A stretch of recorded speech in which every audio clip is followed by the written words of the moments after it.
안녕하세요. 정성산TV입니다.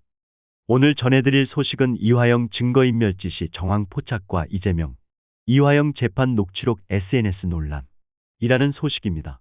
이화영 전 경기도 평화부지사가 쌍방울 그룹 법인카드 뇌물 혐의와 관련해 쌍방울 측 인사에게 증거인멸을 지시한 정황을 검찰이 포착했습니다. 수원지방검찰청 형사6부는 최근 이화영 전 부지사가 법인카드 뇌물 의혹과 관련해 방용철 쌍방울그룹 부회장에게 전화로 증거인멸을 지시한 걸로 보이는 정황을 확인했습니다. 지난 2021년 쌍방울그룹이 법인카드 관련 기록이 저장된 컴퓨터 하드디스크를 파쇄 교체하기 직전에 이화영 전 부지사가 방용철 부회장과 한 전화 통화 내용 등을 확보한 겁니다.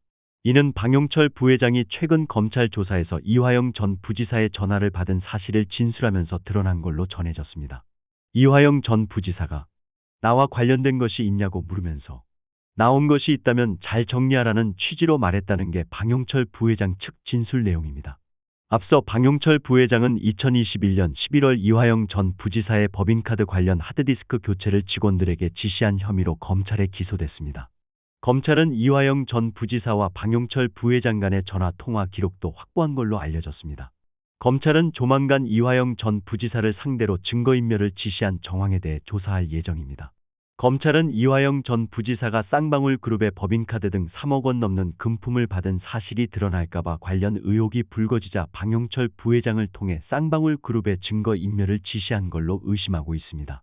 이에 대해 이화영 전 부지사 측은 채널A와의 통화에서 사회이사에 불과했던 이 전 부회장이 쌍방울 측에 이야기할 권한도 없고 평소 그런 관계도 아니었다며 전형적인 뒤집어 씌우기이자 물귀신 작전이라고 반박했습니다.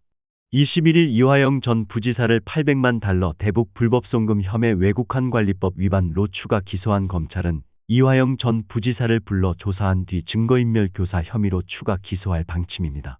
또한 이재명 더불어민주당 대표가 자신의 페이스북에 쌍방울 그룹으로부터 뇌물을 수수한 혐의로 재판을 받고 있는 이화영 전 경기도 평화부지사의 재판 기록을 공개해 논란을 빚자 게시물을 삭제한 것으로 확인됐다.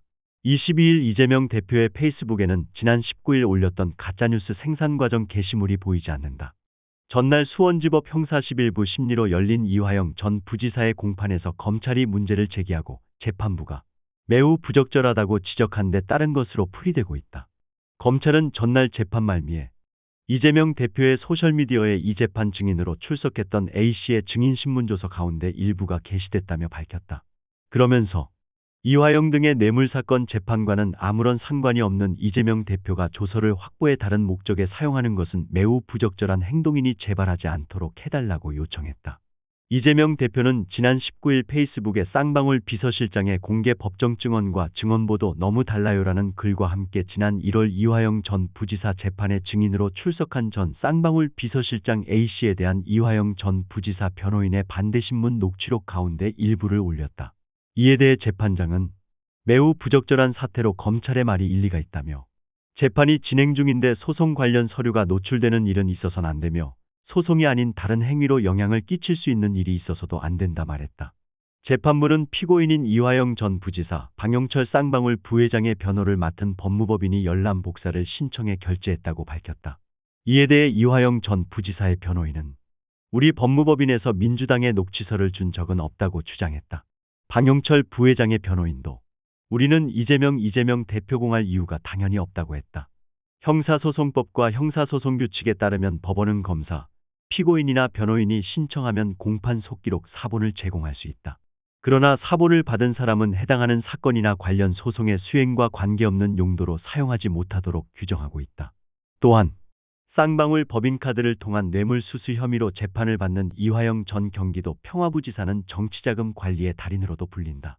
2002년 대선 당시 이화영은 노무현 후보 후원회장인 이상수 의원의 보좌관으로 캠프의 자금 집행 실무 책임자를 맡았다.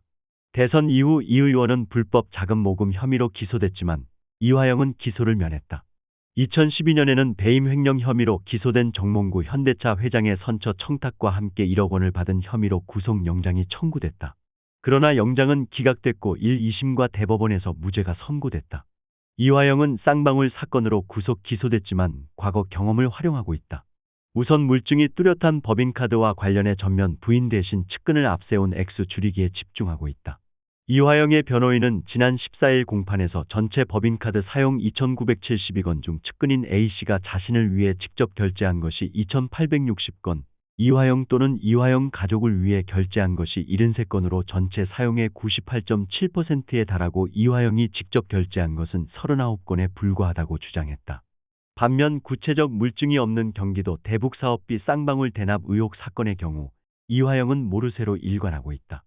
김성태 쌍방울 전 회장 등이 이화영의 부탁을 받고 북한에 스마트팜 사업 비용 등을 전달했다고 자백했다.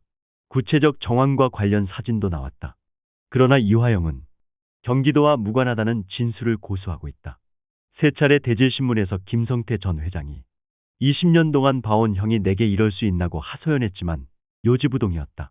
이재명 더불어민주당 대표로 불길이 번지는 것을 막기 위한 것이라는 분석이 나온다. 그러나 물귀신 작전이라는 해석도 있다. 대납 혐의의 경우 물증은 없지만 정황 증거가 뚜렷해 법원도 인정할 가능성이 크다. 반면 이재명 대표와 이화영 간의 지시와 보고가 있었는지에 대해서는 구체적으로 확인된 바가 없다. 따라서 이재명 대표를 보호하는 방법은 이화영 자신이 대납을 주도했으며 이재명 대표는 무관하다고 스스로 꼬리를 자르는 것이다. 그러나 전면 부인으로 검찰도 이화영 선에서 수사를 멈출 수 없게 됐다. 실제로 검찰은 22일 관련 혐의로 이화영을 추가 기소한 데 이어 이재명 대표에 대한 수사를 계속할 방침이라고 밝혔다. 구독과 좋아요, 알림 설정 부탁드립니다. 감사합니다.